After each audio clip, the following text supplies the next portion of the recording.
إنا أنزلناه في ليلة القدر নিশ্চয়ই আমি কদরের রজনীতে পবিত্র কোরআনকে অবতীর্ণ করেছি, কোরআনকে নাযিল করেছি। ওমা আদরাকা মা লাইলাতুল কদর। আল্লাহ রাব্বুল আলামিন তার প্রিয় নবী জনাবে মুহাম্মদ রাসূলুল্লাহ সাল্লাল্লাহু আলাইহি ওয়াসাল্লামকে উদ্দেশ্য করে বলে, হে নবী মুহাম্মদ, এই যে আমি কদরের রজনীতে পবিত্র কোরআনকে নাযিল করেছি, এই কদর সম্পর্কে আপনার কিছু জানা আছে যে কদর এটা আবার কি জিনিস? লাইলাতুল কদরি খায়রুম মিন আলফি শাহর। প্রশ্ন করার পরে আবার আল্লাহ পাক রব্বুল আলামিন তার পক্ষ থেকেই জবাব দিয়ে দিচ্ছেন, কদর এটা এমন একটা রজনী যে রজনীর ইবাদত আমল হাজার মাসের থেকেও উত্তম। লাইলাতুল কদরি খায়রুম মিন আলফি শাহর তানাজ্জালুল মালায়েকাতু ওয়ার-রূহ ফিহা বিইذনি রাব্বিহিম মিন কুল্লি আমরিন। এই কদরের রজনীতে ফেরেশতাকুলের সরদার জিবরাইল আলাইহিস সালাতু ওয়াস সালাম একদল ফেরেশতা সহ আল্লাহ রাব্বুল আলামিনের কিছু আদেশ নিষেধ নিয়ে দুনিয়ায় অবতরণ করেন। সালামুন হিয়া হাত্তা মাতলা'আল ফাজর। এবং যেই সমস্ত মানুষগুলি আল্লাহ পাকের ইবাদত বন্দেগীতে কাটায়, ওই সমস্ত মানুষগুলিকে সালাম পেশ করে, সালামুন হিয়া হাত্তা মাতলা'আল ফাজর। আর এই রাতের বৈশিষ্ট্য ফজর উদিত হওয়ার আগ পর্যন্ত বাকি থাকে। শাব্দিক তর্জমা পেশ করলাম। সূরা কদরের প্রেক্ষাপট বলতে গেলে সূরা কদর কেন নাযিল হলো, শানে নজুল বলতে গেলে একবার আমাদের প্রিয় নবী জনাবে মুহাম্মদ রাসূলুল্লাহ সাল্লাল্লাহু আলাইহি ওয়াসাল্লাম সাহাবায়ে কেরামের একদল সাহাবায়ে কেরামকে সামনে নিয়ে বনি ইসরাঈলের যুগে তখনকার সময়ের মানুষ কি পরিমাণ আল্লাহ রাব্বুল আলামিনের হুকুমের তাবেদারি করত, আমল করত, ইবাদত বন্দেগী করত, তুলনা পেশ করার জন্য রাসূল আরবী সাল্লাল্লাহু আলাইহি ওয়াসাল্লাম একবার বলতেছিলেন, বনি ইসরাঈলের যুগে এক মুজাহিদ ব্যক্তি 1000 মাস পর্যন্ত 1000 মাস পর্যন্ত 83 বছর 4 মাস সময় পর্যন্ত সারা দিন ভর আল্লাহ রাব্বুল আলামিনের ইসলামের জন্য তরবারিকে খোলা রেখে জিহাদের ময়দানে যুদ্ধ করে কাটিয়েছেন। আর রাতের বেলায় রাত ভর নফল ইবাদত বন্দেগী করেছেন। এই বর্ণনা যখন রাসূল আকরাম সাল্লাল্লাহু আলাইহি ওয়াসাল্লাম পেশ করতেছিলেন, তখন সাহাবায়ে কেরামের মধ্যে একটা ঈর্ষা কাজ করতেছিল যে রাসূল সাল্লাল্লাহু আলাইহি ওয়াসাল্লাম 1000 মাস পর্যন্ত তখনকার সময়ের মানুষ, বনি ইসরাঈলের যুগের মানুষ শুধু জিহাদের মতো গুরুত্বপূর্ণ আমলে কাটাইছে, কিন্তু দুর্ভাগ্য আমাদের, আমরা এমন এক জামানায় আসলাম, শেষ জামানায় এসে বসলাম, যে জামানায় আমাদের হায়াত 84 বছর অনেকের থাকে না। আমাদের গড় আয়ু হায়াত হলো 60 থেকে 65-70 বছর। ওই পরিমাণ সৌভাগ্য আমরা তো অর্জন করতে পারবো না। যখন এই সাহাবায়ে কেরামের মধ্যে তাদের মনটা ছোট হয়ে গেল, তো মনে হয় বনি ইসরাঈলের যুগের মানুষগুলি তারা জান্নাতের সামনে কাতারে থাকবে বেশি আমল করার কারণে, আর আমরা শেষ জামানার উম্মত হওয়ার পরেও আমরা আমাদের 60 বছর হায়াত, আরো কম হায়াত থাকার কারণে আমরা তো ওই পর্যায়ে বুঝতে পারবো না, আমরা আরো পিছনে থাকবো, জান্নাতের শেষের সারিতে থাকবো। তখন আল্লাহ রাব্বুল আলামিন জিবরাইল আলাইহিস সালাতু ওয়াস সালামের মাধ্যমে এই সূরা কদর নিয়ে রাসূল আকরাম সাল্লাল্লাহু আলাইহি ওয়াসাল্লামের উপর সূরা কদরকে অবতীর্ণ করলেন। সাহাবায়ে কেরামের মাঝে তখন নেকি কিভাবে কামাই করবে এই হেস তামান্না তাদের মধ্যে সবসময় বিরাজ করত। নেকি কামাই করার জন্য কার আগে কে নেকি কামাই করবে, কার থেকে কে বেশি নেকি কামাই করবে, এর প্রতিযোগিতা ছিল। কিন্তু বর্তমান সবাই আমাদের মাঝে আছে কি বলেন? আমাদের মাঝে বিরাজ করতেছে কে কি পরিমাণ গুণা বেশি কামাই করতে পারে। আজ ইতালিয়া যুব সমাজ ও এলাকাবাসীর যৌথ উদ্যোগে তাফসীর মাহফিল, যে যুবকরা অঞ্চলের সব জায়গার যুবকরাই আলহামদুলিল্লাহ ইসলামের সামনে কাতারে খাড়া থাকতেছে। যুবক উদ্দেশ্যে বলবো যে হাদিস শরীফ পাঠ করেছে, রাসূল আরবি সাল্লাল্লাহু আলাইহি ওয়াসাল্লাম বলেন, আমাদের প্রত্যেকের একটা জীবন আছে। 60 বছর জীবন হোক না কেন, কম বেশ সময়ের জীবন হোক না কেন, এই ক্ষুদ্র সময়ের মধ্যে প্রত্যেকের যৌবনকালটা, যুব সমাজটা, যুবক সময়টা উল্লেখযোগ্য একটা সময়। দুনিয়ার হাইসিয়াতে আপনি রাজনৈতিক দলগুলি দেখবেন, তাদের দলের মধ্যে যুব দল বলেন, যুবলীগ বলেন না কেন, যুব সমাজ বলেন না কেন, এই যে অধ্যায়টা যুবকদের নিয়ে যে সংগঠন করা হয়, রাজনৈতিক দলের মধ্যে ওই সংগঠনের ওই শাখার গুরুত্ব সব থেকে বেশি থাকে। তাদেরকে সব থেকে বেশি কদর করা হয়, মহব্বত করা হয়। তাদের সিদ্ধান্তগুলি সংগঠন আগে আগে মেনে নেয়, তাদের মতামতগুলি সবসময় সামনে রাখে। কেননা যুবকরা পারলে, যুবকদের হাতে দেশের চাবি ঘিরে রয়েছে, তাদের এত পরিমাণ শক্তি সামর্থ্য রয়েছে, তারা চাইলে যে কোনো একটা বিপ্লব করে দেশের ক্ষমতা রাখে, যেমনটা 5 আগস্টে আমাদের যুব সমাজরা ঘটিয়েছে। এজন্য আল্লাহ রাব্বুল আলামিনের কাছেও এই যুবকদের একটা দাম আছে, যৌবনের সমাজে একটা দাম আছে। যদি আমি একটা হাদিস শরীফ শোনাই, যখন কিয়ামতের মাঠে আল্লাহ রাব্বুল আলামিন যখন ময়দানে মাহশরে আমাকে আপনাকে সবাইকে যখন দ্বিতীয়বার সিংহায় পুরস্কার দেওয়ার পরে আমরা আল্লাহ পাকের কাছে উত্তীর্ণ হব, সবাই দণ্ডায়মান থাকব, সেই কঠিন মুহূর্তে ময়দানে মাহশরে যখন আল্লাহ রাব্বুল আলামিন বিচার কার্য সম্পন্ন করার জন্য কাজ শুরু করবেন, আল্লাহ পাক রব্বুল আলামিন সেখানে আমাকে আপনাকে সবাইকে 5টা প্রশ্ন করবেন। আমরা সব বেশি কম বেশি ইতিহাস সবাই জানে, হাদিসে সবাই জানে। 1 নম্বর প্রশ্ন সেখানে করা হবে, আমার আপনার জীবনের, পার্থিব জীবনের সময়টা আমি কি কাজে ব্যয় করেছি। হবে না কি বলে যে আল্লাহ রাব্বুল আলামিন বলবেন, দুনিয়ায় তোমাকে যে 5 বছর, 10 বছর, 20, 40, 50, 60, 100 বছর হায়াত দিয়েছিলাম, এই হায়াতের মধ্যে তুমি তোমার এই সময়টা কি কাজে ব্যয় করেছ, কত সময় তুমি আল্লাহ পাকের ইবাদত করেছ, আর কত সময় তুমি নাফরমানি করেছ।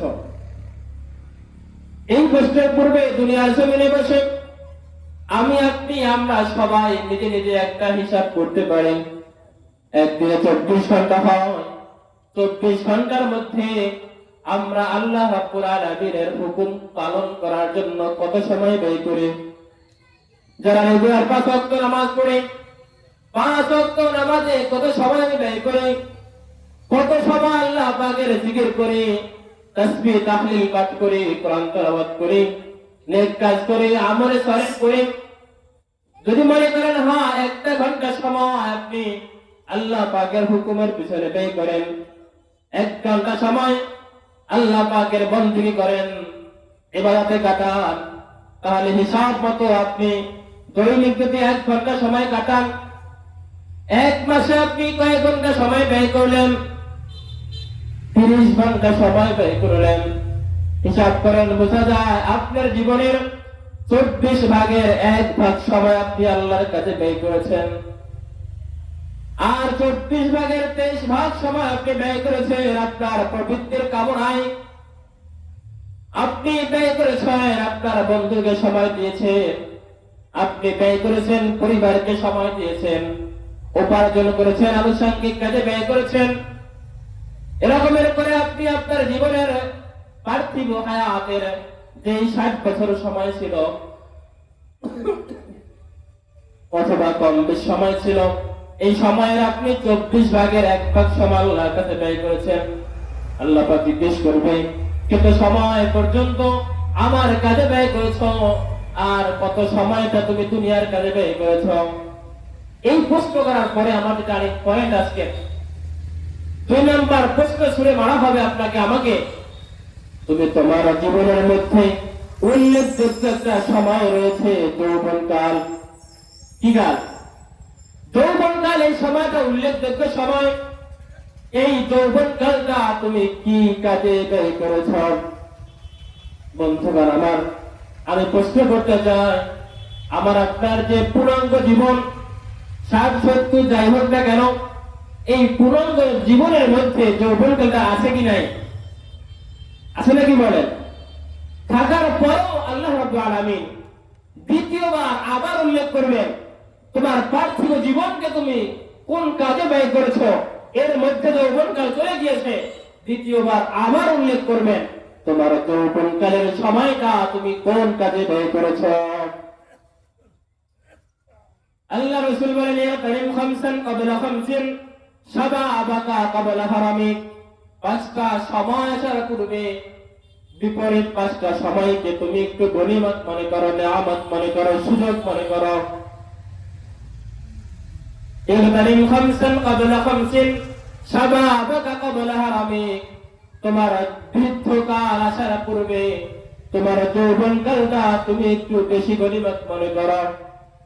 এখন তোমার শক্তি রয়েছে, সামর্থ্য রয়েছে, তাইলে তুমি রমজান মাসে হাফেজ সাহেবের পিছনে দাঁড়িয়ে দাঁড়িয়ে 20 রাকাত তারাবির নামাজ পড়তে সক্ষমতা রাখো।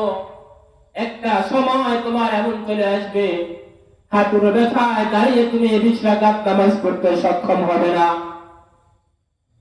যদিও মনে অনেক তামান্না থাকবে, কিন্তু ওই অস্থির কারণে, বয়স হওয়ার কারণে, বয়স বাড়ার কারণে লম্বা কেরাত দিয়ে যখন হাফেজ সাহেব, ইমাম সাহেব ফজরের নামাজ শুরু করে, যাদের কোমরে ব্যথা, মাজায় ব্যথা, হাঁটুতে ব্যথা, এই মানুষগুলির লম্বা কেরাত হাফেজ সাহেবের পিছনে নামাজ পড়তে কষ্ট হবে।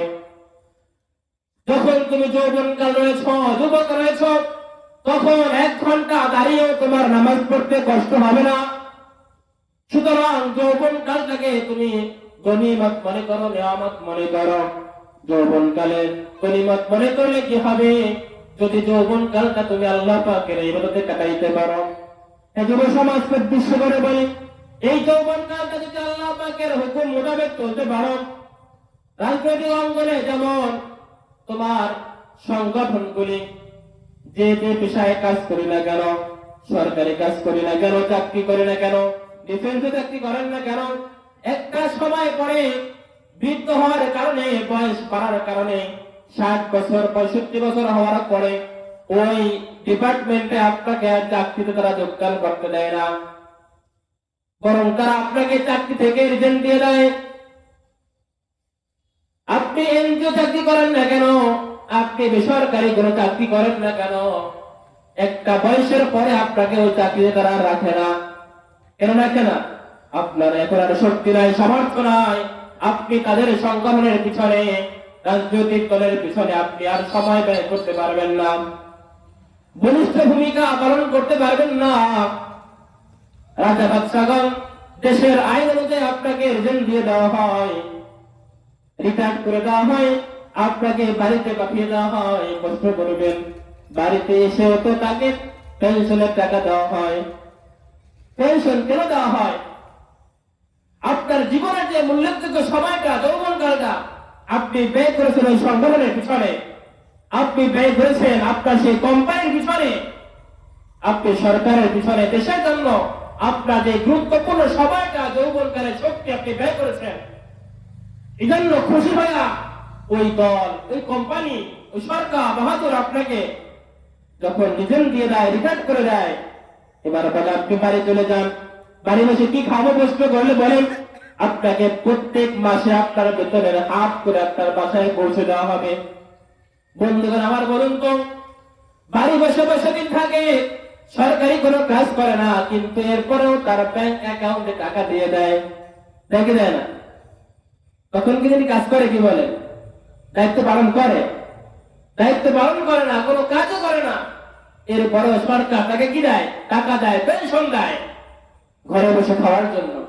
বন্ধুগণ আমার, আল্লাহ বলেন তোমার যৌবনের সময়টা, যৌবন কালটা যদি তুমি আল্লাহর রাস্তায় ব্যয় করতে পারো, 5টা সময় আসার পূর্বে বাকি 5টা সময়কে, বিপরীত 5টা সময়কে তুমি গনিমত মনে করো।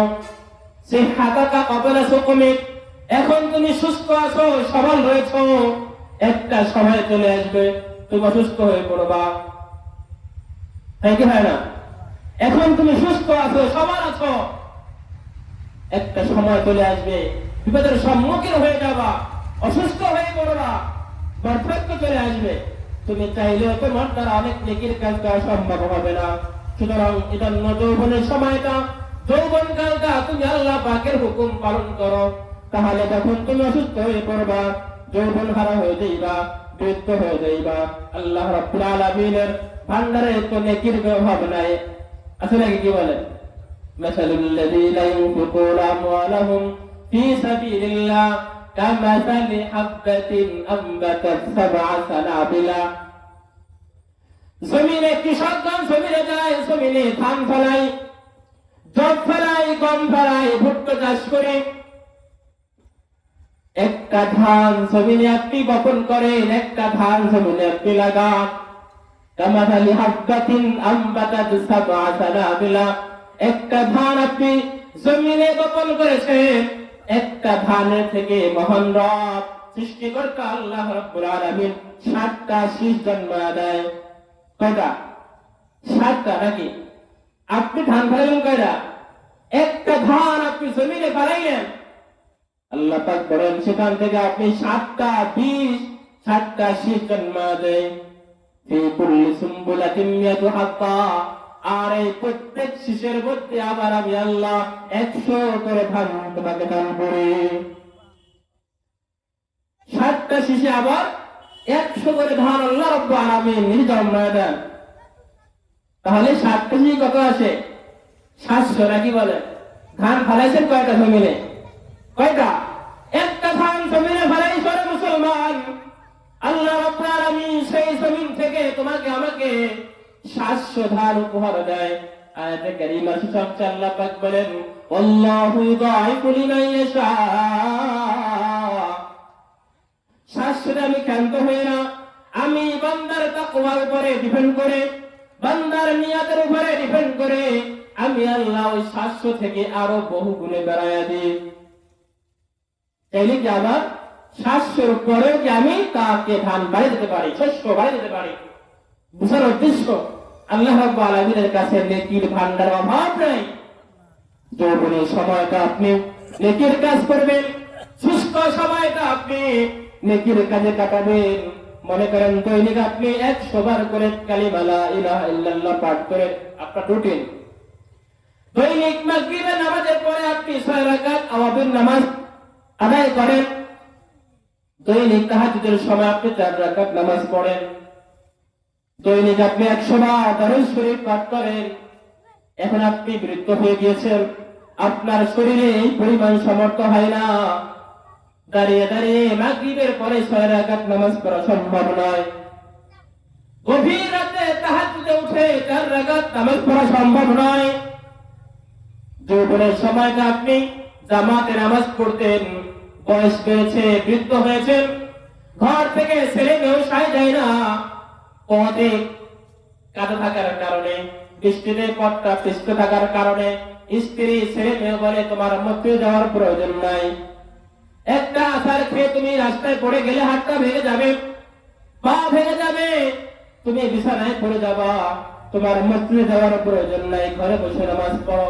ও যুবক, তোমাদেরকে উদ্দেশ্য করে বলি, যৌবনের সময়টা যদি তুমি আল্লাহ পাকের হুকুম পালন করতে পারো, তার হুকুম মোতাবেক জীবন চালাইতে পারো, সুস্থ সময়টা আল্লাহ পাকের হুকুম পালন করতে পারো, একটা সময় তুমি অসুস্থ হয়ে পড়বা, একটা সময় তোমার যৌবন থাকবে না, শক্তি থাকবে না, সামর্থ্য থাকবে না, কিন্তু ওই সময়টাও তোমার আমল নামায় আল্লাহ রাব্বুল আলামিন তুমি যৌবনের সময়টা যেই পরিমাণ নেকির কাজ করতে, যেই পরিমাণ নেকি কামাই করতে, বিরুদ্ধ হওয়ার কারণে তুমি ওই পরিমাণ নেকি অর্জন করতে পারো না। আল্লাহ রাব্বুল আলামিন ফেরেশতার মাধ্যমে তোমার আমল নামায় ওই পরিমাণ নেকি দৈনিক দিতে থাকবে। ইগতানিম খামসান ক্বাবলা খামসিন শাবাবাকা ক্বাবলা হারামিক। এজন্য যৌবনকালের সময়টা হলো মুখ্য উদ্দেশ্য। ময়দানে মাহশরে কথা লম্বা হচ্ছে। আল্লাহ রাব্বুল আলামিন যখন কিয়ামত কায়েম করবেন, অর্ধ হাত এক হাত মাথার উপরে যখন সূর্যকে লটকিয়ে দেবেন, সূর্য তার পরিপূর্ণ তাপটা তার ভিতরে রয়েছে, সব যখন জমিনে ছাড়বে, আমার আপনার ওই জমিনে থাকার মতো কোনো সামর্থ্য থাকবে না। মাটির জমিনটা তামার জমিন হয়ে যাবে। সব মানুষগুলি খামের সাগরে হাবুডুবু খাবে। ওই কঠিন মুহূর্তে ময়দানে মাহশরে এক শ্রেণীর মানুষ নয়, সাত সাত শ্রেণীর মানুষ দেখবেন আল্লাহ পাকের স্পেশাল ছায়ার নিচে তারা বসে থাকবে। ওয়ালা তাখাফু ওয়ালা তাহজানু ওয়া আবশিরু বিল জান্নাহ। ওই মানুষগুলোর মধ্যে কোনো টেনশন থাকবে না, কোনো প্রেসারি নাই, কোনো চিন্তার ভাঁজ থাকবে না। আল্লাহ পাকের আরশের নিচে এভাবে চেয়ারে বসে থাকবে। আল্লাহ পাকের কুদরতি বাতাস তাদেরকে বাতাস দিতে থাকবে। ওই সাত শ্রেণীর মানুষের মধ্যে এক প্রকারে থাকবে ইমামুন আদিলুন ন্যায়পরায়ণ বাদশা। দুই নম্বরে বলা হলো শাবুন নাশা ফি ইবাদাতিল্লাহ। ও যুবক, তোমাদেরকে বলি, কলেজের টুকরা যুবকরা একটু খেয়াল করে শোনো। কালকে আমাদের মাঠে ময়দানে মাহশরে ওই কঠিন মুহূর্তে আমাদের কারো পক্ষে ওই ময়দানে মাহশরে থাকা সম্ভব হবে না। এই হাদিস নিয়ে একটু রিসার্চ করে, একটু চিন্তা ভাবনা করলে বোঝা যায় আল্লাহ পাক রব্বুল আলামিন যেই মানুষগুলিকে জান্নাতে প্রবেশ করাবেন, হিসাব নিকাশের পরে যারা জান্নাতি হবে, এর মধ্যে এই সাত শ্রেণীর যে কোনো এক প্রকারে তারা অবশ্যই ঢুকেই যাবে। যারা বেহেশতি হবে, যারা জান্নাতি হবে, তারা এই সাত প্রকারের যে কোনো এক প্রকারে কি তারা ঢুকবে এবং সেই ময়দানে মাহশরে তারা আরশের নিচে অবস্থান করবে। আমি আমার ক্ষুদ্র জ্ঞান দ্বারা বুঝি, আবার আপনার যখন মালাকুল মউতের মাধ্যমে আজরাইল আলাইহিস সালাতু ওয়াস সালাম জান কবজ করবেন, কোরআনের একাধিক আয়াত পড়ে আমরা বুঝতে পারি মৃত্যুবরণ করতে দেরি হবে। আল্লাহ পাকের জান্নাতের নাজ নিয়ামত আপনার জন্য অপেক্ষায়, আপনার জন্য দিতে দেরি হবে না। القبر إما روضة من رياض الجنة وإما حفرة من حفر النار। হাদিস শরীফে আসছে, রাসূল বলেন, ওই যে দেখো 3.5 হাত কবর একটা, যদিও দেখা যায় মাত্র 3.5 হাত জায়গা, ওই 3.5 হাত জায়গাটাই তার জন্য জান্নাতের বাগান। দেখা যায় কি 3.5 হাজার জায়গা আমরা করে সেখানে লাশকে আমরা দাফন করি। রাসূল বলেন, যদিও তুমি দেখছো ওখানে 3.5 হাজার একটা জায়গা মাটির কবর, আসলে ওটা কবর নয়, ওটা কার জন্য জান্নাতের বাগান হবে। হাদিস শরীফে আছে, যখন কোন জান্নাতি মানুষকে দাফন করা হয়, দাফন করার পরে আমি আপনি সবাই কবরস্থান ছেড়ে বাসায় চলে যাই। বাসায় গিয়ে আবার যে যার মতো কাজে লিপ্ত হয়ে যায়। আল্লাহ রাব্বুল আলামিন হাদিসে পাকে রাসূলের মাধ্যমে জানিয়ে দেন, আপনার আমি যাকে কবরে রেখে আসলাম, দাফন করে আসলাম, যদি ওই মানুষটা জান্নাতি হয়, তার পোশাকগুলি, কাপড়ের কাপড়গুলি খুলিয়া তাকে জান্নাতের কাপড় পরিধান করিয়ে দেওয়া হয়।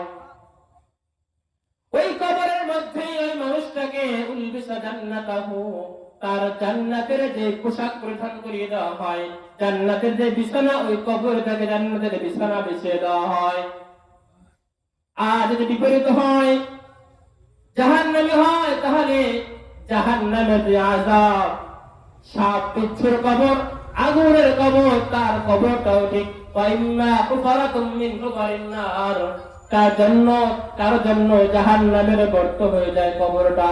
বুঝার উদ্দেশ্য মুসলমান বন্ধুরা আমার, আপনার নিঃশ্বাস যখন বের হয়ে যাবে, এরপরে আপনি দুনিয়ায় অনেক কষ্ট ক্লেশ করেছেন, কিন্তু আল্লাহ পাকের হুকুমগুলি পালন করেছেন, আপনার পরকালের মুআমালাটা জান্নাত হবে। নিঃশ্বাস শেষ হওয়ার পরে আপনাকে আর বিন্দু মাত্র কষ্ট করতে হবে না। তাহলে যদি কবরেই কষ্ট করতে না হয়, মিজানের পাল্লায় কষ্ট না হয়, পুরসিরাত পার হতে কষ্ট না হয়, এই জান্নাতি মানুষগুলিকে হাসরের মাঠে আল্লাহ পাক কেন কষ্ট দিবেন? বুঝলে বোঝা যায় যেই মানুষগুলি জান্নাতি হবে, অবশ্যই এই যে জান্নাতে আরশের নিচে আল্লাহ পাক রব্বুল আলামিন 7 শ্রেণীর মানুষকে ছায়া প্রদান করবেন, ওর যে কোনো এক প্রকার দিলে অবশ্যই প্রবেশ করবে। যাই হোক, জান্নাতে যে 7 শ্রেণীর মানুষ ছায়া পাবে, 1 নাম্বার তো বাদশাগণ, আমির উমারগণ।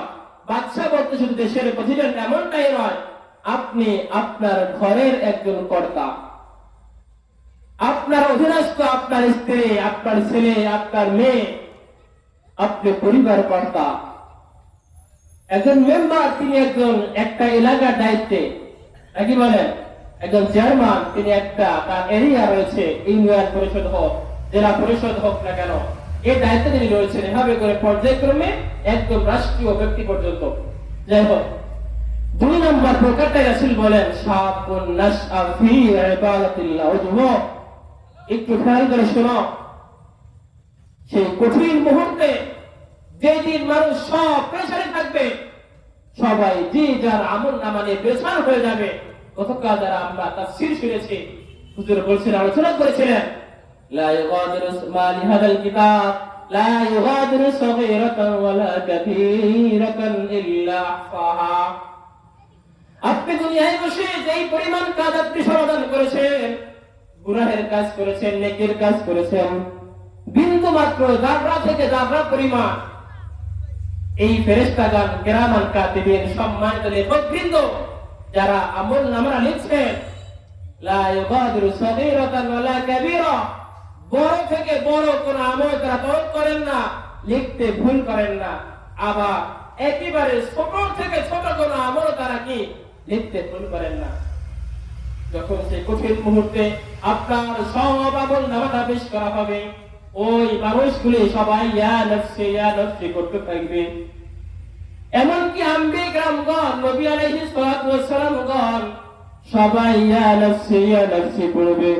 ওই কঠিন মুহূর্তে একদল যুবক আরশের নিচে ছায়া পেয়ে তারা বসে থাকবে, যে ব্যক্তিরা যার যৌবনকালটা আল্লাহ রাব্বুল আলামিনের হুকুম মোতাবেক জীবন পরিচালনা করেছে। আর এক শ্রেণীর মানুষ হলো, এখন বলবেন, হুজুর আমি তো যুবক না, আমি তো বৃদ্ধ হয়ে গিয়েছি, যৌবনকালটা ব্যয় করেছি, অন্যায় করেছি, অপরাধ করেছি, এখন কোন সলিউশন আছে কিনা? 3 নাম্বার প্রকার থাকবে রাজুলুন কলবুহু মুআল্লাকুন ফিল মাসাজিদ। একটা প্রকার রয়েছে, একেবারে সহজ একটা প্রকার রয়েছে আরশের নিচে ছায়া পাওয়ার জন্য। রাজুলুন কলবুহু মুআল্লাকুন ফিল মাসাজিদ, এক শ্রেণীর মানুষ, এক শ্রেণীর মুসলমান যাদের অন্তরটা সব সময় মসজিদের পানে লটকানো থাকে। ফজরের নামাজ আদান হয়ে যায়, ঘুম থেকে উঠে দৌড়ে মসজিদে চলে আসে, এখানে এসে জামাতের সঙ্গে ফজরের নামাজটা পড়ে, ফজরের নামাজ পড়ে আবার এখান থেকে বের হয়ে যায়, জমিনে চলে যায়, মাঠে চলে যায়, নৌকা নিয়ে নদীতে চলে যায় মাছ ধরার জন্য, জমিনে বের হয় কৃষি কাজ করার জন্য, রোডে বের হয় গাড়ি নিয়ে গাড়ি চালানোর জন্য, কিন্তু অন্তরটা তেলটা ভরে রয়েছে মসজিদের মিনার আর মুয়াজ্জিনের আযানের পানে। কখন মুয়াজ্জিন সাহেব আবার যোহরের আযানটা দিবেন, আবার যখন মুয়াজ্জিন সাহেব যোহরের আযানটা দিয়ে দেয়, সব কাজকর্ম তার জায়গায় রেখে আগে মসজিদে এসে যোহরের নামাজটা আদায় করে, যোহরের নামাজ পড়ে আবার বের হয়ে যায়, যে যার কাজে ব্যস্ত হয়ে পড়ে। তেলটা থাকে মসজিদের পানে, কখন আবার মুয়াজ্জিন সাহেব আসরের আযান দিবে, মুয়াজ্জিন সাহেব যখন আসরে আযান দিয়ে দেয় আবার দৌড়ে চলে আসে, আসরের নামাজ জামাত আদায় করে, মসজিদ থেকে বের হয়ে যায়, আবার কাজে ব্যস্ত হয়ে পড়ে, আবার মাগরিবের আযান হয়ে যায়, মাগরিবে চলে আসে, মাগরিবের নামাজটা পড়ে, মাগরিব পড়ে দোকানে যায়, চা পান খায়, গল্প গুজব করে, কিন্তু দেখতে থাকে মসজিদে কখন আযান হবে না জানি, জামাতটা ফৌত হয়ে যায়, বারবার ঘরের দিকে তাকায়, বারবার মোবাইলের দিকে তাকায়, টাইম হয়েছে কিনা, আযান হয়েছে কিনা, একে অপরকে জিজ্ঞেস করে আযান দিয়েছে কিনা, আযান হয়ে গেলে আবার চলে আসে মসজিদে, ইশার নামাজটা আদায় করে, ইশার নামাজ পড়ে বাড়িতে গিয়ে ঘুমিয়ে পড়ে, বারবার ঘুম ভেঙে যায়, মধ্যরাতে ঘুম ভেঙে যায়, স্ত্রীকে জিজ্ঞেস করে আযান কি দিয়েছে নাকি, বারবার উকি মারে ফজর হয়ে গেল কিনা, মোবাইল টাইম থাকলে দেখে বারবার আযান হলো কিনা, পেরেশান হয়ে পড়ে, আবার যখন মুয়াজ্জিন সাহেব ফজরের আযানটা দিয়ে দেয় আবার এসে ফজরের নামাজটা জামাত আদায় করে, অর্থাৎ 5 ওয়াক্ত নামাজের পাবন্দি করে, মসজিদে এসে নামাজ পড়ে, ইমামের পিছনে নামাজ পড়ে, দিলটা সব সময় মসজিদে লটকিয়ে থাকে। আল্লাহর পয়গম্বর বলে এই যে মানুষগুলো যারা 5 ওয়াক্ত নামাজের পাবন্দি করে, এই মানুষগুলো কাল কিয়ামতের মাঠে আল্লাহ পাকের স্পেশাল ছায়ার নিচে, আরশের নিচে এই মানুষগুলো ছায়ার নিচে থাকবে। তাহলে আমাদের এই প্রকারে আসার সুযোগ আছে না, কি বলেন? قالوا لم نك من المصلين ما سلككم في سقر। উম্মতে মুহাম্মাদের রাসূল আকরাম সাল্লাল্লাহু আলাইহি ওয়াসাল্লামের উম্মতগণ যখন জাহান্নামে প্রবেশ করবে, জাহান্নামের ফেরেশতা একজন তিনি গেটে দাঁড়িয়ে থাকবে, এই ফেরেশতা আমাকে আপনাকে দেখে চিনে ফেলবে, বলবে তোমরা না শেষ নবীর উম্মত। কি বলবে? তোমরা আখির নবীর উম্মত না? তোমরা কি মুহাম্মদ রাসূলুল্লাহ সাল্লাল্লাহু আলাইহি ওয়াসাল্লামের উম্মত না? তোমরা জাহান্নামে কেন আসছো? মা সালাকাকুম ফি সাকার, তোমরা জাহান্নামে কেন? সব মানুষগুলোর মুখ থেকে বের হয়ে যাবে, কালু, মানুষগুলো বলবে লাম নাকু মিনাল মুসাল্লিন। কি বলবে? লাম নাকু মিনাল মুসাল্লিন। ও ফেরেশতা, ও আমার গেটের দায়িত্বরত ফেরেশতা, কে ওখানে মালিক ফেরেশতার কথা বলে থাকে, আমরা দুনিয়াতে মুসল্লি ছিলাম না। লাম নাকু, আমরা ছিলাম না, মুসল্লি মানে মুসল্লি ছিলাম না, মুসল্লির খাতা আমার নাম ছিল না, আমি নামাজি ছিলাম না। মুসল্লি অর্থ কি? নামাজি। কি নামাজি? ক্রন্দন করবে আর বলবে, ফেরেশতা জিজ্ঞেস করবে তোমরা শ্রেষ্ঠ উম্মত, এমন এক নবী পাওয়ার পরেও তোমরা জাহান্নামে কেন আসছো? আমরা বলবো সবাই, হ্যাঁ বলবো আমরা, লাম নাকু মিনাল মুসাল্লিন, আমরা দুনিয়ায় নামাজ পড়তাম না। কি পড়তাম না? নামাজ পড়তাম না, যার কারণে আমরা জাহান্নামে হয়েছি। এজন্য বাপ্তি থেকে বলতেছি, সবাইকে করজোড়ে অনুরোধ করব, সেই হাসরের মাঠে কঠিন অবস্থার সম্মুখে আমরা সবাই হব, সেখান থেকে পরিত্রাণ পাওয়ার জন্য নামাজের বিকল্প কিছু নাই। যুব সমাজ, তোমাদেরকেও বলি, এখন আল্লাহ পাক সামর্থ্য দিয়েছে, শক্তি দিয়েছে, এখন সতর্ক হয়ে যাও। এমন একটা সময় আমাদের চলে আসবে, যে সময় চাইলেও অনেক কাজ করা সম্ভব হবে না। আল্লাহ পাক রব্বুল আলামিন সূরা আদিয়াতের ভিতর বলেন, ওয়াল আদিয়াতি দাবহা। সূরা আদিয়াতের ভিতর ওলামা কেরাম আছেন, আল্লাহ পাক রব্বুল আলামিন একাধিক কসম খেয়েছেন, ঘোড়ার উপরে কসম খেয়েছেন। আল্লাহ পাক বলেন, ওয়াল আদিয়াতি দাবহা, ওই ঘোড়ার কসম যে ঘোড়াগুলি ঊর্ধ্বশ্বাস দৌড়ায়। ঘোড়াকে অনেকে বলে যে ঘোড়া ঊর্ধ্বশ্বাস দৌড়ায়, যে ঘোড়া দৌড়ানোর কারণে পাথরের সঙ্গে পায়ের সঙ্গে সংঘর্ষে স্ফুলিঙ্গ বের হয়, আগুন বের হয়। যে ঘোড়াগুলি, ওই ঘোড়াগুলির কসম যারা প্রাত্যুষ্যে অতি পড়ে শত্রু দলের ভিতরে ঢুকে যায়, সেখানে গিয়ে যুদ্ধ করে, যুদ্ধ করতে করতে কখনো ঘোড়া আগে নিজেও শহীদ হয়ে যায়। আচ্ছা যুবকগণ বলুন তো, বন্ধুগণ একটু ভেবে থাকলে বলুন, মালিক ঘোড়াকে আল্লাহ পাকের দেওয়া তৃণলতা, ঘাস পাতা এগুলি খাওয়ায় নাকি বলেন? ঘোড়াকে ঘাস খাওয়ায়, পাতা খাওয়ায়, লতা খাওয়ায়। এই যে ঘাস লতা পাতাগুলি খাওয়ায়, এগুলি কি মালিক নিজে বানাইছে কি বলেন? নিজে বানায় নাই। কে সৃষ্টি করছেন? আল্লাহ রাব্বুল আলামিন সৃষ্টি করছেন। আল্লাহ পাকের সৃষ্টি থেকেই তার সৃষ্টিকে খাওয়াচ্ছে, ঘোড়াকে খাওয়াচ্ছে। বিনিময় স্বরূপ ঘোড়া মালিকের এত ভক্ত হয়েছে, ঘোড়া নিয়ে মালিক যুদ্ধে বের হয়ে যায়। ঘোড়াও যুদ্ধ করে মালিকের ইশারায়, ঘোড়া যুদ্ধের ময়দানে চলে যায়। ঘোড়া একবার চিন্তা করে না এই যুদ্ধে প্রবেশ করলে আমার গর্দান কেটে ফেলবে, যুদ্ধে প্রবেশ করলে আমার পা কেটে ফেলবে, এখানে গেলে আমাকে মরতে হবে, আমি এখানে গিয়ে কেন মরবো, আমি মালিকের কথা মানবো না। ঘোড়া কিন্তু একবারও পিছপা হয় না, কি বলেন? একবারও ঘোড়া পিছপা হয় না। আয়াতে আল্লাহ রাব্বুল আলামিন বলেন, ইন্নাল ইনসানা লিরাব্বিহি লাকানুদ। ঘোড়ার কসম খেয়ে খেয়ে মাওলা পাক বলেন, ঘোড়ার থেকে তোমরা শিক্ষা গ্রহণ করো, ওই ঘোড়ার মালিক কিন্তু তুমি না, ঘোড়াকে আমি আল্লাহ সৃষ্টি করেছি। ঘোড়াকে যে লতা পাতা খাওয়াও, ঘাস খাওয়াও, তাও আমি আল্লাহ সৃষ্টি করেছি। মাধ্যম তুমি শুধু ঘোড়াকে পরিচর্যা করো, লালন পালন করো, একটু খাওয়াও। এরপরে ঘোড়া তোমাকে কি পরিমাণ শ্রদ্ধা করে, সম্মান করে, নিজের জানকে বিলায় দেয়, নিজের জানের তোয়াক্কা করে না। মালিক যা বলছে ঘোড়া তাই করে, যুদ্ধের ময়দানে গিয়ে ঘোড়াগুলো শহীদ হয়ে যায়।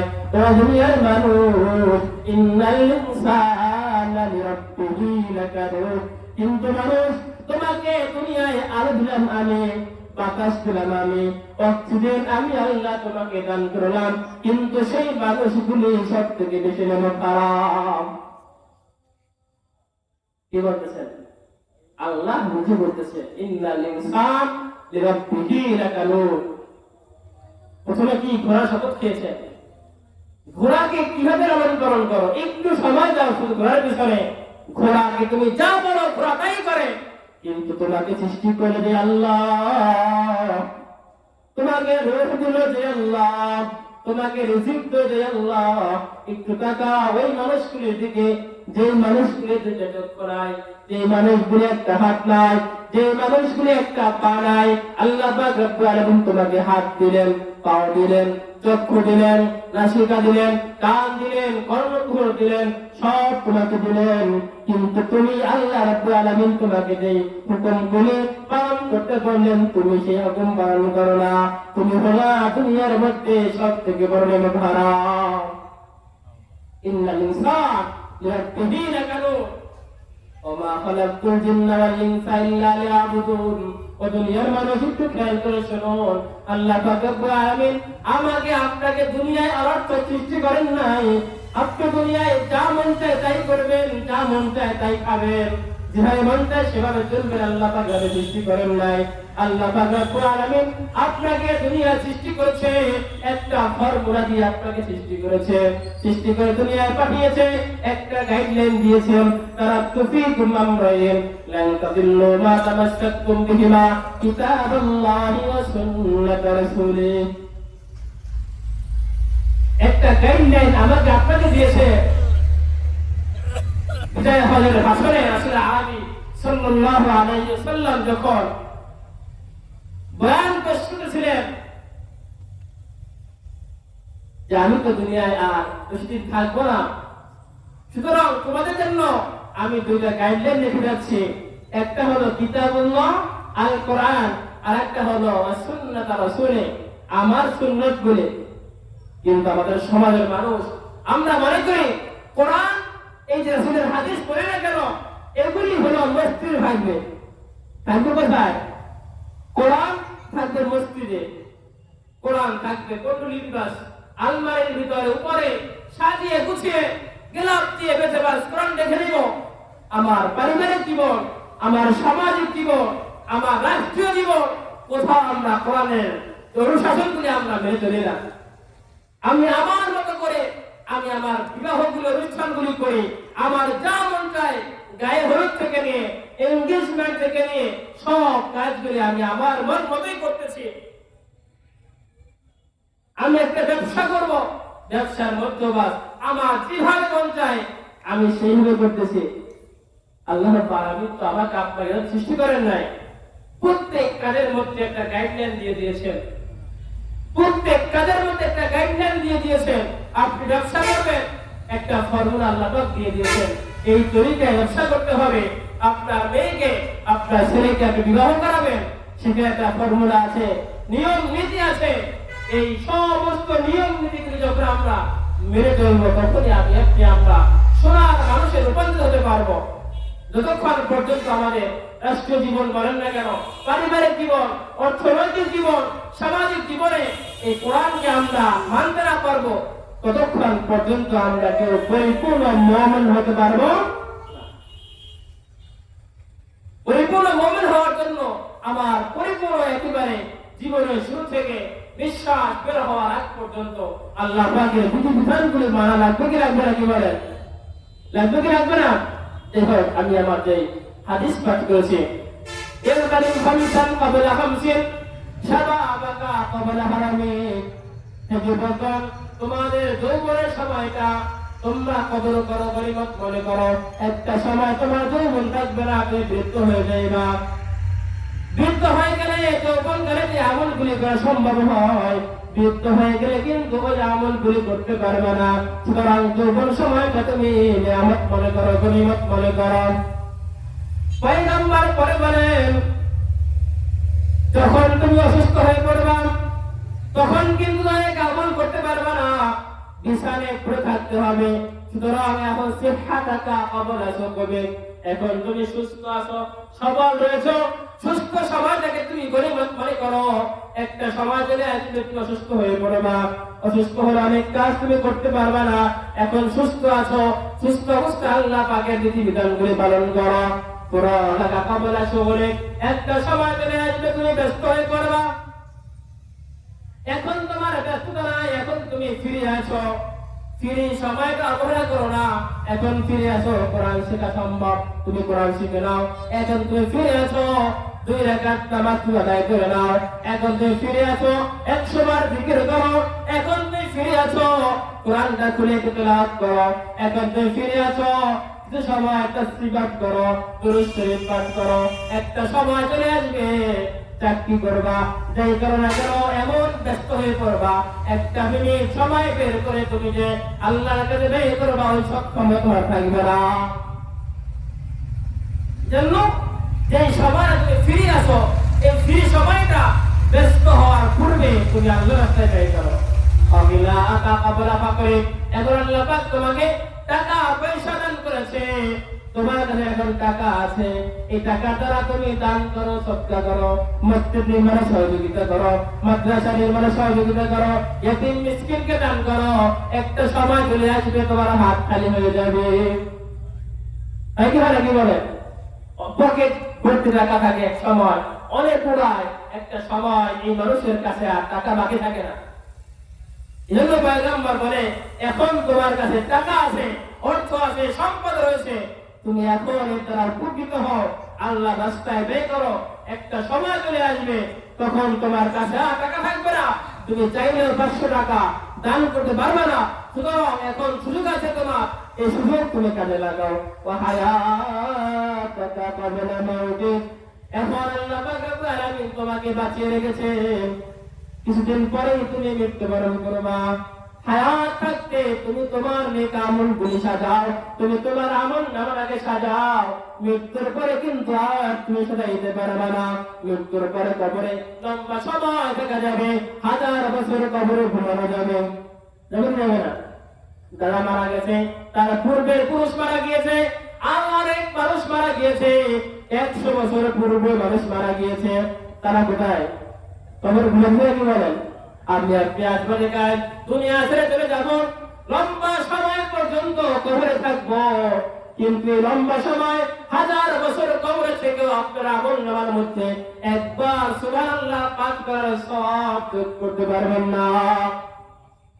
কি বলেন? পারবেন?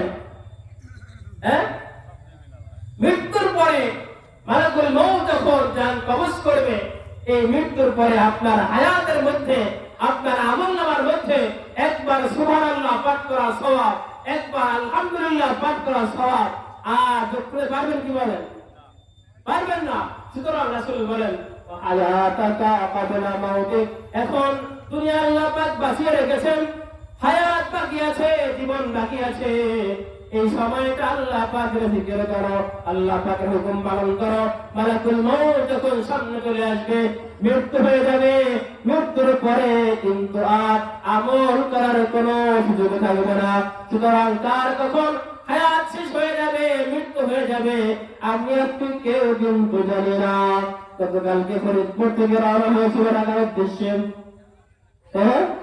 একটা বাস ভর্তি মানুষ কত আশা আকাঙ্ক্ষা নিয়ে রওনা হয়েছিল কোথায়? ঢাকার উদ্দেশ্যে, তাই না? কতগুলি মানুষ আল্লাহ পাকে ডাকে সারা দিয়ে চলে গিয়েছে।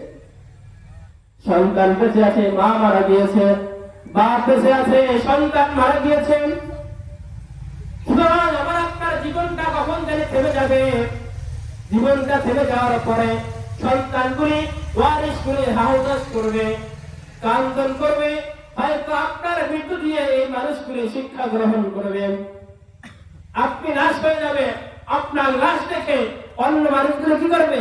শিক্ষা গ্রহণ হয়তো করবে, যা এই মানুষটা মারা গেল, চলে গেল, আমিও তো চলে যাব। হয়তো সে আপনার মৃত্যুতে সে শিক্ষা গ্রহণ করে সে ভালো মানুষ হয়ে যাবে, কিন্তু আপনি তো আর পারলেন না। বুঝলেন? আপনি তো পারলেন না, আপনাকে তো সাদা কাপড়ে মোড়ানো হয়ে গিয়েছে, এরপর আর সুযোগ থাকবে না। এজন্য আপনার আমল আপনাকে দুরস্ত করতে হবে। পরকালে আপনার আমল সম্পর্কে আপনাকে জিজ্ঞেস করতে হবে। গুরুত্বপূর্ণ কথাগুলি বলছি। আপনার আমল সম্পর্কে আপনার ছেলেকে জিজ্ঞেস করা হবে না, আপনার আমল সম্পর্কে আপনার মেয়েকে জিজ্ঞেস করা হবে না, আপনার আমল সম্পর্কে আপনার স্ত্রীকে জিজ্ঞেস করা হবে না। সুতরাং আপনার আমল সম্পর্কে আপনাকে জিজ্ঞেস করা হবে। সুতরাং আপনি অ্যান্সার দেওয়ার জন্য যে আমলগুলি করার প্রয়োজন আপনি ভুলে ছাড়েন। সুতরাং দুনিয়া পার্থিব জীবনটাকে কাজে লাগান, আল্লাহ পাকের বিধান মোতাবেক জীবনকে চালান, এর বাইরে কোনো কিছু করার সুযোগ নাই। আছে কি বলেন? আছে নাকি কি বলেন? কোনো সুযোগ নাই।